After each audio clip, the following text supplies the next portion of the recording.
ஆனாலும் பரவாயில்ல. இப்படிப்பட்ட அருமையான நூடுல்ஸ் அவங்க இது வரைக்கும் சாப்பிட்டிருக்கவே கூடாது.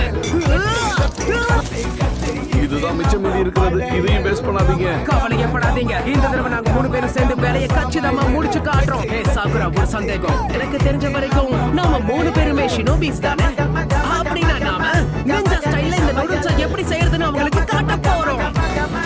Step 1, shadow clone jutsu. ரசைதான் இச்சிராகு ஸ்டைல். சாகுரா வேணும். ஜிராயாவை ரெடி பண்ணிருக்கேன் பாரு. நாருட்டோ இப்பதானே சொன்ன விளையாடாதேன்னு. 2 கையை வச்சு எப்படி வீசுறேன்னு பாருங்க. ஷேடோ